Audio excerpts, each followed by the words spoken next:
Welcome back to our channel. कैसे हो आप सब? उम्मीद करता हूँ कि आप लोग बहुत बढ़िया होंगे। तो आज मैं लेके आ चुका हूँ पार्ट 2 इस वीडियो का, जिसका पार्ट 1 मैं पहले डाल चुका हूँ। उसमें हमने चैप्टर 1 का, जिसका नाम है हमारे आसपास के पदार्थ, उसके कुछ इंपॉर्टेंट पॉइंट्स पढ़े थे। अब हम पढ़ेंगे उसके आगे के पॉइंट्स। तो लास्ट वीडियो में हमने ये पढ़ा था कि पदार्थ की 3 अवस्थाएं होती हैं, जो कि होती है ठोस, द्रव्य और गैस। तो उसके आगे देखो क्या होता है। पदार्थ जो होता है वो अपनी अवस्था को बदल सकता है। अगर कोई पदार्थ ठोस है हमारा, अगर उसे द्रव्य में बदलना है तो ऐसे में उस विधि का नाम होगा संगलन। और अगर सेम उसका उल्टा, उसे द्रव्य से ठोस में आना है तो उसको कहते हैं हम जमना, जो कि हम सब जानते हैं जमना यानी किसी चीज को जमाना। अब मान लो ठोस यानी बर्फ है कोई, तो अगर हमें उसे द्रव्य बनाना है तो हमें उसको संगलन विधि द्वारा करना पड़ेगा, और अगर द्रव्य से हमें ठोस बनाना है तो हमें उसे जमाना पड़ेगा। सेम ऐसी अगर हमें उसे द्रव्य से गैसीय अवस्था में लेके जाना है तो हमें वाष्पीकरण करना पड़ेगा। वाष्पीकरण का मतलब मैं अभी आगे की वीडियो में बताऊंगा, क्योंकि वो एक लंबा टॉपिक है, उसके लिए अलग से पूरा पूरा टाइम दूंगा उसके लिए। तो द्रव्य से अगर हमें गैस में जाना है उसको कहते हैं वाष्पीकरण, और गैस से अगर हमें द्रव्य में जाना है तो हमें संघनन विधि द्वारा इसको करना पड़ेगा। ठोस से अगर हमें गैस में जाना है तो उस विधि को कहते हैं हम ऊर्ध्वापातन, और अगर गैस से हमें ठोस में आना है उस विधि को कहते हैं निक्षेपण। तो ये सब आपको याद कर लेनी है, ताकि अगर पेपर में क्वेश्चन आए कि अगर किसी भी गैसीय अवस्था से अगर द्रव्य अवस्था में पूछ लिया जाए या द्रव्य से ठोस में पूछ लिया जाए तो आपको सारा कुछ याद रहे। आगे ठोस अवस्था से अगर आपको द्रव्य अवस्था में जाना है तो ऐसे में होता क्या है, ऐसे में हमें उसको ऊष्मा देनी पड़ती है।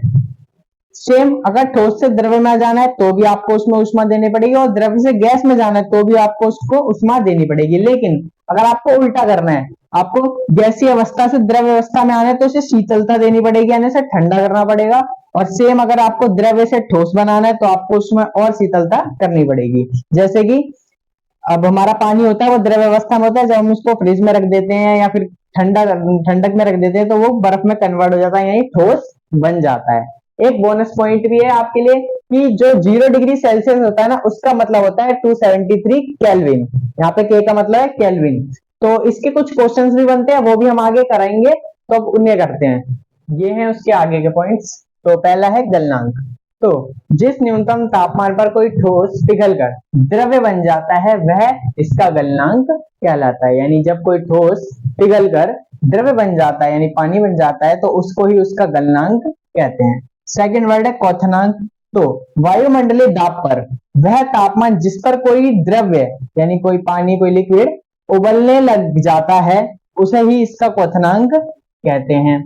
ऊर्ध्वपातन द्रव अवस्था में परिवर्तित हुए बिना सीधा ठोस अवस्था से गैस अवस्था में बदलने को कहते हैं हम ऊर्ध्वपातन। यानी ये क्या करता है, ठोस से पहले लिक्विड में यानी द्रव्य में नहीं जाता, ये सीधा ठोस से गैसीय अवस्था में चले जाता है, इसको हम कहते हैं ऊर्ध्वपातन।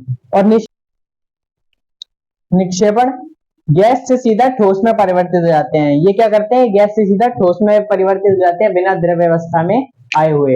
तो ये था हमारा अभी तक का चैप्टर। अभी भी थोड़ा सा चैप्टर बचा है, यानी कि एक पार्ट और वीडियो का बनेगा, तो उस पार्ट को भी देख लेना। और अगर ये पार्ट आप लोगों को समझ आया है तो मेरे को बता देना कि आपको कैसा लग रहा है।